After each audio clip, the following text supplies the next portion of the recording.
হঠাৎ কুমির দেখে আতঙ্ক নদী পাড়ের মানুষ, খাওয়া ঘুম হারাম। ওই মাথা উঠছে, পিঠ ভাসাচ্ছে, দাবাচ্ছে, আবার নিচেই নামে যাচ্ছে। কুমিরের আতঙ্কে ঘুম হারাম ঝিনাইদহের 7 গ্রামের মানুষের। দিনে দুপুরে হরহামেশায় দেখা মিলছে একাধিক কুমিরের। কুমির কালকেও 3 বার উঠেছে, বুঝছেন। কুমির দেখা গেছে গরু ছাগল মানুষের খুব সমস্যা হচ্ছে, আতঙ্কের ভিতর রয়েছে। গড়াই নদীর পাড়ে এক নজর দেখার জন্য এলাকাবাসীর সাথে ভিড় করছে বিভিন্ন এলাকা থেকে আগন্তুক। স্বাভাবিক কর্মকাণ্ডে ব্যাহত হচ্ছে সাধারণ মানুষের। এলাকাবাসীর দাবি, কুমিরগুলোকে ধরে নিরাপদ স্থানে দ্রুত সরিয়ে নেওয়া হোক। তাই কুমির যদি ধরে নিয়ে যায় সেটা আমাদের উপকার, কারণ বাচ্চারা সব গোসল মোসল করে, আমরা গরু বাছর অনেকে গোসল করায়, যদি বাইচান্স একটা ক্ষতি হয়ে যায় সে তো আমাদেরই। ঝিনাইদহ, কুষ্টিয়া, রাজবাড়ী এ 3 জেলার মধ্য দিয়ে বয়ে চলেছে প্রমত্তা গড়াই নদী। এই নদীতে প্রায় 2 মাস ধরে বিভিন্ন সময় দেখা মিলছে একাধিক কুমিরের। এতে আতঙ্কের সৃষ্টি হয়েছে এলাকা জুড়ে। বন্ধ হয়ে গেছে নদী পাড়ের মানুষের দৈনন্দিন কর্মকাণ্ড, যেমন গোসল, কাপড় কাচা, মাছ ধরা সহ অন্যান্য সকল কর্মকাণ্ড। আমাদের নদীতে কিন্তু অনেক লোকই গোসল করে, ঠিক আছে, রোদের ভিতরে ঝাপাঝাপি করে, সাঁতার কাটে এই গরমটা কাটানোর জন্য। এখন মনে করেন যে আমাদের নদীতে 3টা কুমির দেখা যাচ্ছে, ঠিক আছে, 3টা কুমির দেখা যাচ্ছে, 2টা ছোট, একটা বড়। ঘটনাটি ঝিনাইদহের শৈলকুপা উপজেলার হাকিমপুর ইউনিয়নের খুলুমবাড়িয়া গ্রামের। এখানকার নদী পাড়ের 7টি গ্রামের কয়েক হাজার মানুষ ব্যবহার করে নদী, কিন্তু সম্প্রতি 2 মাস যাবৎ কুমিরের আতঙ্কে তাদের দিন কাটছে। উক্ত বিষয়টি সম্পর্কে অত্র এলাকার কোনো লোক তো আমাকে এখন অবগত করেনি। বিষয়টা অত্র এলাকার লোক একজন আমাকে অবগত করলে আমার ঊর্ধ্বতন কর্তৃপক্ষের মাধ্যমে প্রয়োজনীয় ব্যবস্থা গ্রহণ করার জন্য ব্যবস্থা গ্রহণ করব। শিশুদের নিয়ে বাড়তি চিন্তার ছাপ অভিভাবকদের কপালে, তবে উপজেলা প্রশাসন এ ব্যাপারে দ্রুত পদক্ষেপ নেবে বলে আশ্বাস দিয়েছেন। কুমির বিরাট বড়, এমনিতে বাইশে বেড়া আমরা নাতি পারি না, এই জন্য আমরা টুক করে নাইয়া চলে আসি দূরে।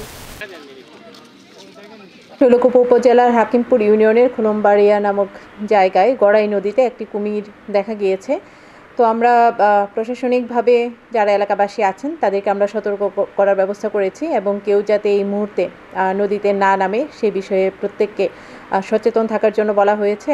উৎসুক জনতা আছে আমাদের, অনেকেই এরকম দেখা যাচ্ছে যে নৌকা নিয়ে নদীতে গিয়ে সেই কুমিরের পিছনে ধাওয়া করার মতো একটা অনেকে চেষ্টা করছে। তো সেই দিক থেকেও তাদেরকে সচেতন করা হয়েছে যাতে এই ধরনের উদ্যোগ কেউ না নেয়, কারণ তাতে আক্রান্ত হওয়ার সম্ভাবনা থাকে। এখানকার খুলুমবাড়িয়া ঘাট, শ্মশান ঘাট সহ মোহন ঘাটে দেখা মিলছে কুমিরগুলোর।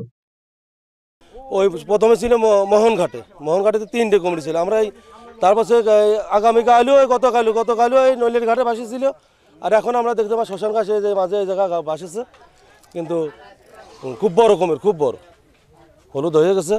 এখন আমাদের অসুবিধা হচ্ছে কি, ধরেন এই ঠিক মতন লোকজন গোসল করতে পারতেছে না, গরু বাছুর ঝাপাতে পারতেছে না, গোসল করতে আলো ওই ডেঙ্গা থেকে 2 মগা পানি নিয়েই ওই আতঙ্কে ধরেন ভয়তে উঠে পড়তেছে।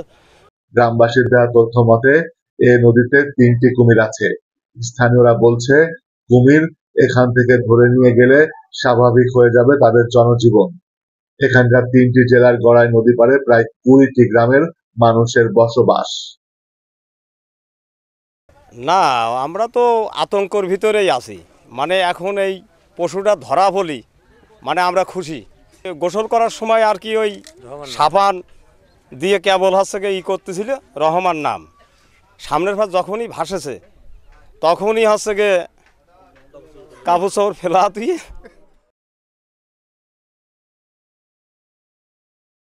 ওই মাথা উঠছে, পিঠ ভাসাচ্ছে, দাবাচ্ছে, আবার নিচেই নামে যাচ্ছে। রিসোর্ট হলেও আমরা জায়গায় দ্বারা মগাই গোসল করি, দেহি আর খেয়াল করে ডুব মারে। আবার বেশি অসুবিধা 2 মাস উপরে দিতে পারবো না। আজ কুমির দেখা বলে আমি আজ আমি সকালে বসি, আমি এই মুখে থাকা কুমির দেখবো, কুমির আমার এই দিক দেখতেছে, ওই খড়ে দাউড়ে ধান ওই যা ভাসিয়ে আছে।